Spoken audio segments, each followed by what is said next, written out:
akılda Kırgız oldu. Evet. Kırgızistan akılda. Kırgızistan demez. Özel birinci Kırgızistan. Bana sakat alın.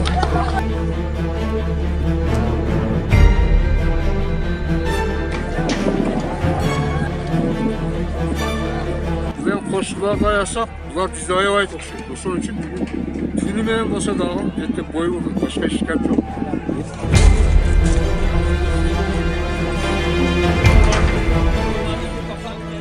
Özbekistan'ın Soğuk anklavı menen çekteş Kırgızstan'ın Çeçme ayılının çeginde bulaktan çıkkan talaşta iki taraftan mingden aşık kişi çoğulup, al taş ırgıtı menen koştolgon bolca. Keminde 30'dan aşık kişiге taş deyip 3 üy örtölgön.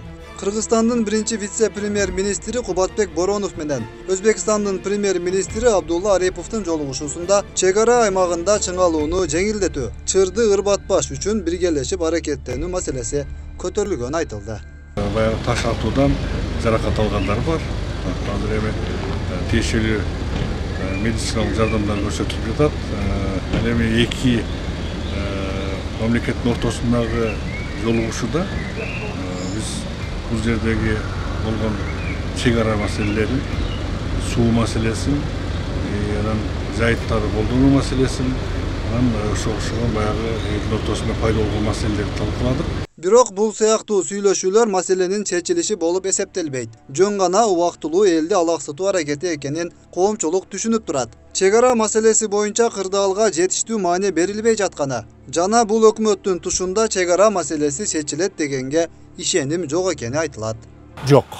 Маселе чегара маселеси бул өкмөттүн тушунда, бул парламенттин эми президент айтпайм, президент аракет кылып атат. Өкмөттүн тушунда чечилбейт. Эмне себептен? Себебин көрүп атабыз. Баягы тамашалап соц тармактарда ал кетишти сүйлөшкөн, аш жеп кайра келет дагы ошо менен дагы эле.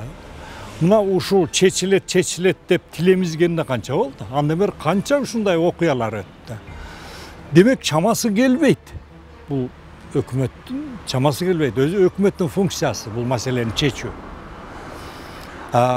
Демек өкмөттү алмаштыруу керек. Алмаштырганда да өкмөттү элдин сөзүн угуп, эл сунуш кылган кадрларды алып келиш керек. Эл билет.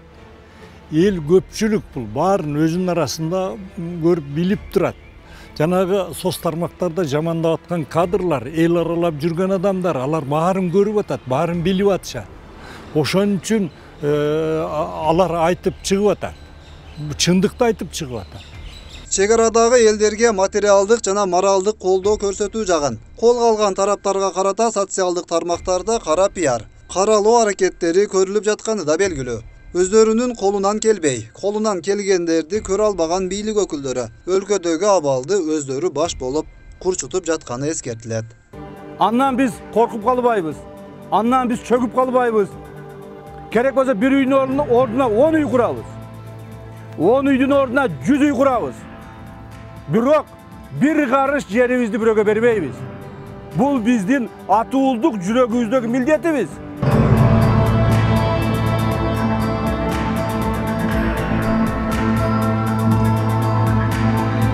Бул биздин атуулдук жүрөгүбүздөгү милдетибиз.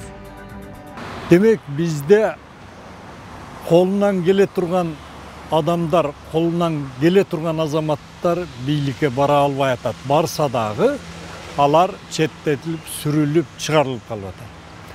Балким биздин ошол бийлик ээлерине да айрымдарына албетте ушул маселенин чечилбей турганы пайдалуудур. Балким. Ал эми биздин коңшулар үчүн абдан пайдалуу. Аны мен жогоруда айтып кеттим.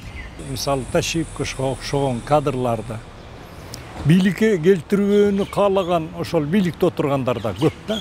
Анткени андай адамдар иши менен көрүнөт дагы тигилер орун бошотууга туура келип калат.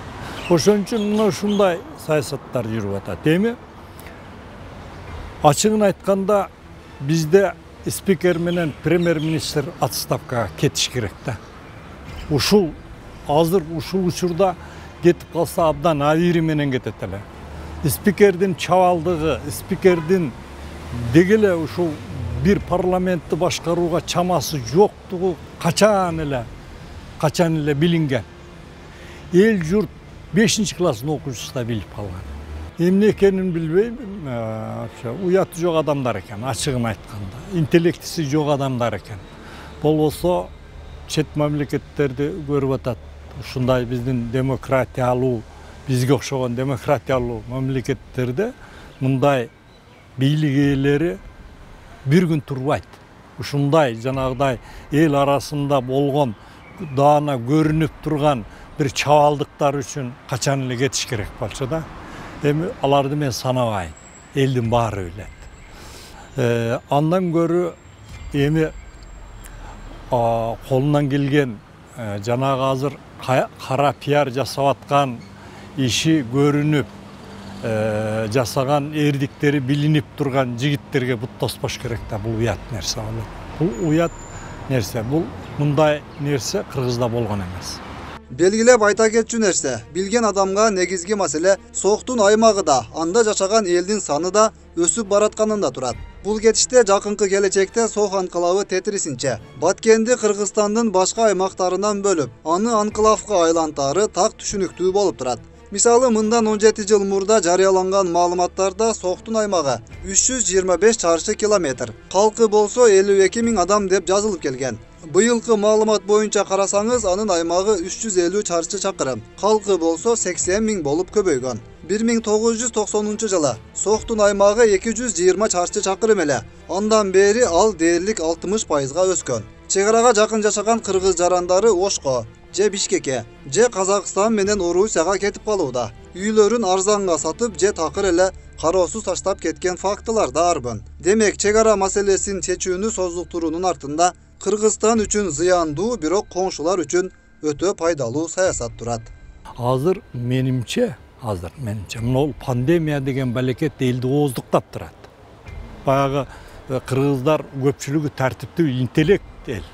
Ушундай апаатты жайып жибербейли деп көп активдүүлүгүн көрсөтпөй турат. Эгерде менин оюмча мына апаат бир тынчып, жакшы болуп калса, бул саясий маселеге эл жапырт кайрылат менимче. Өткүрбек Рахманов, Акниет Кеңешев, Регион.